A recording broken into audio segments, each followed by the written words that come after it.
E se a coisa que você mais teme for exatamente a coisa que Deus usa para te transformar? Pense nisso por um segundo. Não estou falando de um medo qualquer. Estou falando daquele medo que você carrega no fundo do peito, silencioso, que aparece nas madrugadas quando o silêncio é alto demais. O medo de ser abandonado. O medo de que tudo aquilo em que você acredita não seja suficiente. O medo de que no final das contas você fique sozinho. Esse medo tem nome. Ele se chama dúvida.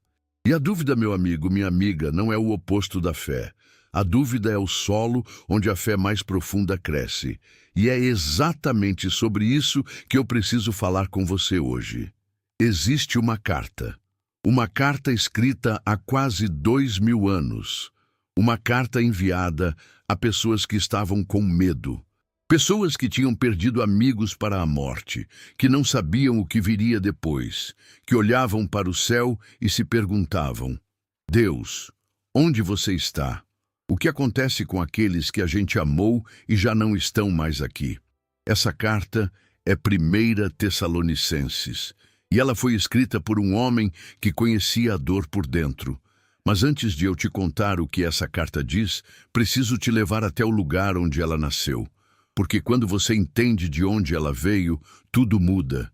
Tessalônica. O nome soa estranho aos nossos ouvidos modernos, mas naquela época era uma das cidades mais poderosas do Mediterrâneo. Hoje, a cidade existe, se chama Tessalonique, fica no norte da Grécia, e ainda é uma metrópole viva e pulsante. Mas 2000 anos atrás, ela era diferente. Era uma cidade estratégica, um porto importante, uma encruzilhada de culturas e de poder. Era o tipo de cidade onde tudo acontecia. Onde os ricos exibiam sua riqueza, onde os pobres lutavam para sobreviver, onde os deuses pagãos tinham templos imensos e onde a pressão social para se conformar era esmagadora. E foi justamente nesse lugar que Paulo chegou. Um judeu, cidadão romano, ex-perseguidor de cristãos convertido de forma dramática e sobrenatural. Ele chegou a Tessalônica vindo de Filipos, e em Filipos ele tinha sido preso, espancado e jogado em uma masmorra. Ele chegou a Tessalônica com as marcas ainda abertas no corpo, e mesmo assim ele pregou. Por 3 semanas ele foi à sinagoga, abriu as Escrituras e apresentou Jesus como o Messias prometido. Algumas pessoas acreditaram, judeus, gregos, mulheres da elite da cidade. Uma comunidade nasceu ali, frágil como uma chama recém-acesa, mas real, viva, pulsante de esperança. E então veio a perseguição. Os líderes religiosos, enciumados com o crescimento desse novo movimento, organizaram uma multidão e atacaram a casa onde Paulo estava hospedado. Foi caos. Para proteger Paulo, os irmãos o tiraram da cidade às escondidas no meio da noite. Paulo saiu de Tessalônica da mesma forma que tinha saído de Filipos, expulso, perseguido, mas não destruído. E aquelas pessoas que tinham acabado de conhecer Jesus ficaram lá, sem Paulo, sem Silas, sem nenhuma liderança experiente para guiá-las.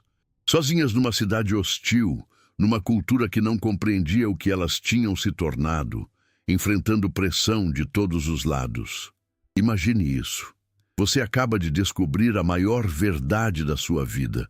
Seu coração está ardendo. Você tem esperança pela primeira vez em muito tempo, e então a pessoa que te guiou até essa verdade some da sua vida. E as pessoas ao redor começam a te perseguir, te ridicularizar, te pressionar a voltar para o que você era antes. Isso não é apenas história antiga, isso é a vida de muita gente hoje. E foi pensando nessas pessoas, preocupado com elas, com saudade delas, que Paulo escreveu a carta que o mundo conhece como 1 Tessalonicenses.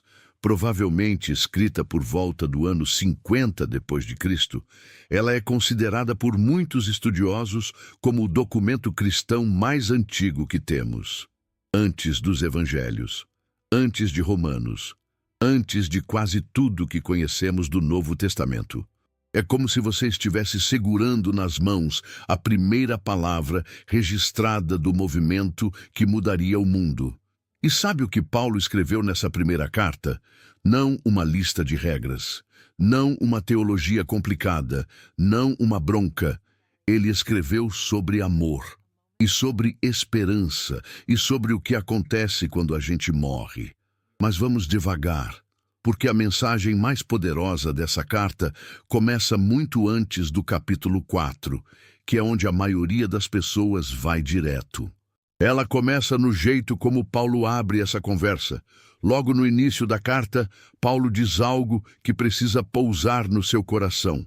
Ele escreve que sempre dá graças a Deus por todos os tessalonicenses, lembrando sem cessar, diante de Deus Pai, a obra da fé deles, o trabalho do amor deles e a constância da esperança deles em Jesus Cristo. Obra da fé, trabalho do amor, constância da esperança. 3 expressões, 3 realidades, 3 convites. A palavra que Paulo usa para obra, no grego original, é ergon, que não significa apenas uma ação isolada. Ela carrega a ideia de algo que exige esforço, investimento, perseverança. A fé, para Paulo, não é um sentimento passivo. É uma obra. É algo que você constrói, que você trabalha, que você mantém vivo mesmo quando não sente nada. Quantas vezes você já se sentiu assim, com a fé no modo silencioso? Você vai à igreja, você ora, você tenta, mas parece que Deus está muito longe, que as palavras não saem do teto, que você está apenas cumprindo um ritual sem vida. Paulo chama isso de obra da fé, porque ele sabe que tem dias em que a fé não é uma experiência arrebatadora. Tem dias em que a fé é simplesmente se levantar da cama e decidir continuar crendo, mesmo sem sentir nada. E o trabalho do amor. A palavra grega aqui é kopos, que literalmente significa esforço exaustivo, trabalho que cansa, que custa, que cobra um preço. Paulo está dizendo que o amor que ele viu naqueles tessalonicenses não era o amor fácil, o amor dos dias bonitos, o amor que aparece quando tudo está bem. Era o amor que permanece quando você está exausto, quando as pessoas te decepcionam, quando dar mais parece impossível. E a constância da esperança, em grego, hipomone, que é uma das palavras mais ricas do Novo Testamento. Não é apenas paciência passiva, é a capacidade de suportar pressão sem dobrar.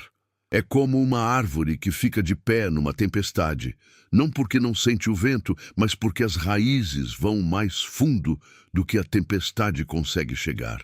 O tessalonicense tinha raízes profundas. E Paulo reconhecia isso com admiração. Mas o coração dessa carta, o pico emocional, a verdade que mudou o mundo, está no capítulo 4. E para chegar lá, preciso te contar o que estava perturbando aquela comunidade jovem. Algumas pessoas do grupo tinham morrido. Parece simples assim. Mas não era, porque os cristãos de Tessalônica tinham entendido que Jesus ia voltar em breve. Eles achavam que seria ainda durante a vida deles.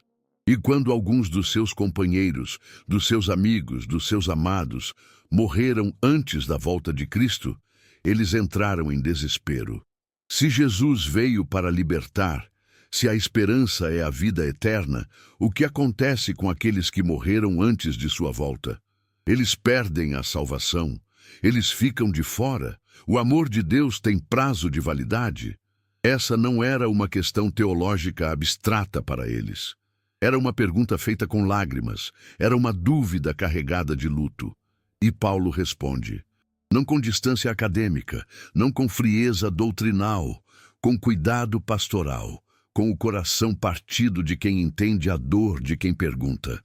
Ele diz, não queremos, irmãos, que vocês fiquem em ignorância a respeito dos que dormem, para que não se entristeçam como os demais, que não têm esperança. Percebe o que ele fez? Ele não disse, não se entristeçam. Ele disse, não se entristeçam como os que não têm esperança. A diferença é enorme. Paulo não estava negando a dor. Ele não estava dizendo que o luto é errado, que chorar pelos mortos é falta de fé, que você deveria sorrir na frente do caixão porque ele está com Jesus. Não, ele estava dizendo algo muito mais profundo. Você pode chorar. A dor é real. A saudade é legítima. Mas a dor de quem tem esperança é diferente da dor de quem não tem. Pense numa noite sem fim, numa escuridão total, sem estrelas, sem luar, sem nenhum sinal de que o dia vai voltar. Essa é a dor sem esperança. Ela não enxerga nada além dela mesma. Agora pense na mesma noite, a mesma escuridão, o mesmo frio, a mesma dor. Mas no horizonte, muito distante, um brilho fraco, quase imperceptível. Mas ele está lá. E você sabe, mesmo sem ver claramente, que o dia vai raiar. Essa é a diferença que Paulo está descrevendo. Não ausência de dor, mas uma dor que conhece o nome do amanhecer. E então ele vai além. Ele começa a desvelar algo que precisa ser entendido com cuidado, porque é um dos momentos mais impactantes de toda a Escritura.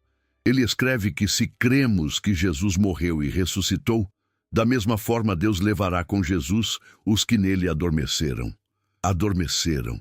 Percebe que Paulo não usa a palavra morreram? Ele usa a palavra grega koimao, que significa adormecer, descansar. Não é um eufemismo para suavizar a realidade da morte. É uma declaração teológica. Para quem está em Cristo, a morte não é o fim da história. É uma pausa. É o momento em que você fecha os olhos aqui e os abre numa dimensão que vai além da nossa capacidade de compreender. E o que surpreende estudiosos que analisam os textos do primeiro século é justamente o contraste. O mundo romano tinha uma visão bastante sombria da morte. As inscrições funerárias da época, que sobreviveram e podem ser vistas até hoje em museus ao redor do mundo, frequentemente diziam algo como: eu não era, eu fui, eu não sou, não me importo. Uma espécie de resignação nihilista diante do fim. A morte como apagamento total. Não havia esperança, não havia continuidade. A vida acabava e ponto. E no meio desse mundo, Paulo escreve para uma comunidade de pessoas comuns, trabalhadores, mulheres, ex-escravos, pessoas sem poder social e diz: vocês têm algo que esse mundo não tem. Vocês têm uma esperança viva, porque aquele que vocês seguem passou pela morte e saiu do outro lado. Isso não era apenas consolo, era revolução. E então, Paulo chega ao que ficou conhecido como a passagem sobre a vinda do Senhor. E aqui eu preciso ser honesto com você, porque essa passagem tem sido mal interpretada com uma frequência impressionante. Ele diz que o Senhor mesmo descerá do céu com um grito de ordem, com a voz do arcanjo e com a trombeta de Deus, e os mortos em Cristo ressuscitarão primeiro. Depois os que estiverem vivos serão arrebatados juntamente com eles nas nuvens para encontrar o Senhor nos ares. Essa linguagem parece estranha? Parece exagerada? Para nós, sim. Mas para um tessalonicense do primeiro século, não. Para entender isso, precisamos lembrar que naquela época havia uma prática muito específica nas cidades gregas e romanas. Quando um rei ou um general importante se aproximava de uma cidade, a cidade saía para encontrá-lo fora dos muros. Não porque o rei ficaria do lado de fora, mas como um gesto de honra, uma procissão de boas-vindas. E então a cidade voltava com ele para dentro dos muros. A palavra grega que Paulo usa para descrever esse encontro é apantesis. E ela era usada especificamente para esse tipo de procissão cívica. Paulo não está descrevendo uma fuga para o céu, onde Deus leva todo mundo embora da terra para sempre. Ele está usando a imagem de uma cidade que sai ao encontro do seu rei. E o rei vem. A imagem que Paulo está pintando não é de abandono, é de chegada, de cumprimento, de um rei que vem para habitar com o seu povo, de uma vez por todas. E então, depois de tudo isso, depois de falar sobre morte e ressurreição e a vinda do Senhor, Paulo diz algo que toca o fundo da alma. Portanto, Consolai-vos uns aos outros com estas palavras. Consolai-vos uns aos outros. Não consolai-vos com argumentos. Não consolai-vos com doutrinas. Consolai-vos uns aos outros, com presença, com a comunidade, com o calor humano de pessoas que carregam juntas o peso da dor e da esperança. E aqui está a verdade que muda tudo. A esperança cristã não foi projetada para ser vivida sozinho. Quantas pessoas hoje estão carregando o peso do luto, da perda, da dúvida, completamente sozinhas? Quantas pessoas foram à igreja no domingo, estavam destruídas por dentro e saíram sem que ninguém tivesse percebido? Quantas pessoas olham para o futuro com um terror silencioso que nunca revelaram para ninguém? Paulo escreve para uma comunidade. Ele não escreve para indivíduos isolados. Ele escreve para pessoas que estão juntas, que se conhecem, que sabem o nome das crianças uns dos outros, que estiveram lá no funeral de quem amavam. E ele diz: usem o que eu acabei de te ensinar para se consolarem mutuamente. A palavra grega para consolar aqui é parakaleo, e essa palavra carrega dentro dela a ideia de ser chamado ao lado de alguém, de estar presente, de não deixar a pessoa enfrentar aquilo sozinha. Jesus usou a mesma raiz para descrever o Espírito Santo, o Paracletos, aquele que é chamado ao nosso lado. Deus não envia sua presença de longe. Ele vem para ficar ao lado, e ele pede que nós façamos o mesmo pelos outros. Mas a carta de Paulo a Tessalônica não termina no capítulo 4. E os últimos capítulos guardam um tesouro que poucas pessoas exploram com a profundidade que merecem. No capítulo 5, Paulo continua falando sobre os tempos finais, sobre o dia do Senhor, sobre estar preparado. E numa linguagem que oscila entre a urgência e a ternura, ele diz algo que ficou gravado no coração da igreja por séculos. Alegrai-vos sempre, orai sem cessar. Em tudo dai graças, porque esta é a vontade de Deus em Cristo Jesus para convosco. Alegrai-vos sempre, orai sem cessar. Em tudo dai graças. 3 imperativos, 3 atitudes que juntas formam o ritmo da vida cristã. E antes que você pense, isso é impossível, deixa eu te mostrar algo que está escondido no texto original. A palavra que Paulo usa para sempre, no grego, é pantote. Ela não significa em todo momento, sem exceção. Ela significa em todas as circunstâncias, em qualquer condição em que você se encontre. Paulo não está dizendo que você deve estar numa euforia constante, sorrindo mesmo quando está destruído. Ele está dizendo que a alegria é uma postura do coração que não depende das circunstâncias externas. É a alegria da criança que sabe que o pai vai buscá-la na escola, mesmo que a aula esteja chata. É a alegria do marinheiro que sabe que o porto existe, mesmo no meio da tempestade. Não é ausência de dor, é presença de esperança. E orai sem cessar, em grego, adialeiptos, que significa sem interrupção, mas no sentido de algo que continua ao fundo, como uma música que não para, como uma conversa que pode ser retomada a qualquer momento. Paulo não está pedindo que você fique de joelhos 24 horas por dia. Ele está pedindo que você viva numa postura de abertura constante para Deus, que sua vida seja uma oração viva, que cada momento seja potencialmente um momento de comunhão. E em tudo dai graças não significa que você deve ser grato pelas tragédias como se elas fossem bênçãos disfarçadas. Significa que em meio a qualquer coisa você encontra razão para a gratidão, não pela dor em si, mas pela presença de Deus que não abandona mesmo na dor. E então Paulo fecha a carta com uma bênção que parece simples, mas quando você entende o peso de cada palavra, ela se torna uma das mais poderosas da Escritura inteira. O próprio Deus da paz vos santifique em tudo. E o vosso espírito, alma e corpo sejam conservados íntegros e irrepreensíveis na vinda de nosso Senhor Jesus Cristo. Fiel é o que vos chama, o qual também o fará. O Deus da paz não o Deus da ansiedade, não o Deus das regras e punições, o Deus da paz. E ele diz que vai santificar em tudo, que em grego é holoteleis, completamente, inteiramente, sem deixar nada de fora. Deus não está interessado em uma parte de você. Ele quer o todo, o espírito que anseia por ele, alma que carrega suas emoções e memórias, o corpo que está cansado e cheio de marcas. E então vem a frase que pode mudar o jeito que você enfrenta amanhã. Fiel é o que vos chama, o qual também o fará. Fiel é o que vos chama. Paulo não diz, sejam fiéis e verão o resultado. Ele diz, aquele que chamou é fiel. A garantia não está na sua capacidade de se manter. Está no caráter de quem te chamou. Isso é transformador porque muda completamente a base da nossa relação com Deus.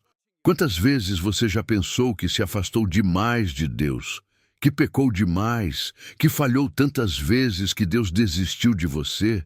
Quantas vezes você olhou para o seu próprio coração e pensou, uma pessoa com tanta coisa errada dentro não pode ser amada por Deus?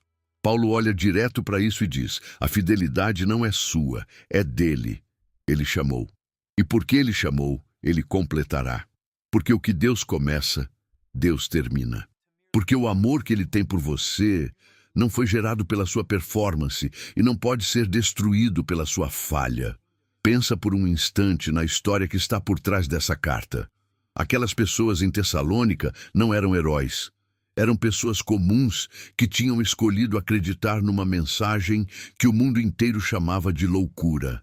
Elas enfrentavam pressão, perseguição, perda. Elas tinham dúvidas que não conseguiam expressar.